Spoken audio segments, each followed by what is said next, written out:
बिस्मिल्लाहिर्रहमानिर्रहीम औज़ुबिल्लाहि मिनश्शैतानिर्रजीम।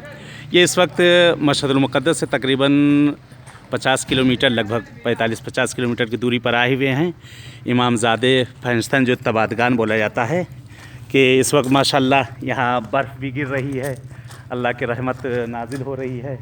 हर तरफ पहाड़ देखें सफ़ेद सफ़ेद नज़र आ रहे हैं कि ये इमामज़ादगान कि वहाँ से आए हुए हैं हम लोग यहाँ पे। परवरदिगार इंशाअल्लाह अहले बैत आपको किस्मतें देखे, सारे पहाड़ सफ़ेद इस वक्त हो रहे हैं, बर्फ़बारी हो रही है माशाअल्लाह, रहमत परवरदिगार नाजिल हो रही है।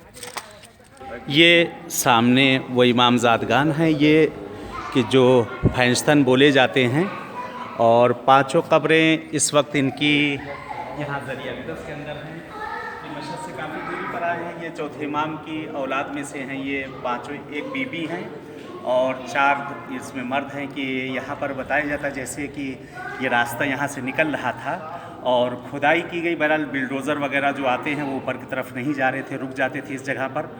तो बहरहाल बाद में यह है कि किसी तरह खोदा गया कि क्यों नहीं जा रहे हैं, तो देखा गया तो अंदर 5 कब्रें दिखी। अंदर आप देख सकते हैं ये बॉक्स टाइप के बने हुए हैं अंदर, ये सब कि जो कब्रों के ऊपर रखे हुए थे और कब्रें सब अंदर थी। ये ख़त कूफ़ी वगैरह लिखे हुए हैं कि कब्रें नीचे थीं, यहाँ से 3 मीटर तकरीबन कब्रें नीचे हैं, उसके ऊपर से पत्थर रखे हुए हैं। ये 5 के बॉक्स टाइप के बने हुए थे और उनके जनाज़ों के गले में, जैसा कि लोग ने बताया कि शजरनामा उनका पड़ा हुआ था कि फिर वो जनाज़े अंदर ही वो नीचे दफन किए गए हैं। तकरीबन 600 साल तक इनके जनाज़े मख्फी थे इस जगह पर, कि बाद में ये तकरीबन अभी 6 साल लगभग हो रहा है कि अभी 6 साल पहले ये मिले हैं।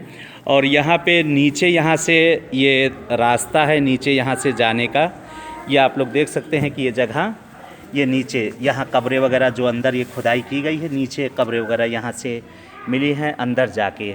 इंशाअल्लाह दुआ है परवरदिगार से कि माबूद आप सबको भी इन सब बारगाहों में इंशाअल्लाह आना नसीब करेगा। और खुदावंद आलम जो हवाइजें हैं आप लोग की, जो हाजतें हैं, परवरदिगार आप सबकी तमाम हाजतों को इंशाअल्लाह पूरा करें। यहाँ पे हम लोग नायब ज़ियारा हैं मशहद से, इस वक्त काफ़ी दूरी पे हम लोग यहाँ पर आए हैं। इंशाअल्लाह दुआ है परवरदिगार से कि परवरदिगार आप सबको भी इन सब बारगाहों में आना नसीब करे। और दुआ है कि इंशाअल्लाह जो रहमत इस वक्त नाजिल हो रही बाहर, हमारे ज़माने के इमाम का इंशाअल्लाह ज़हूर हो जाए, मौला इमाम ज़माना अलैहिस्सलातु वस्सलाम का। और जो मरीज़, बीमार, अलील जिस तरह के भी हैं, परवरदिगार उन सब के तमाम शरई हवाइज को पूरा करें इंशाअल्लाह।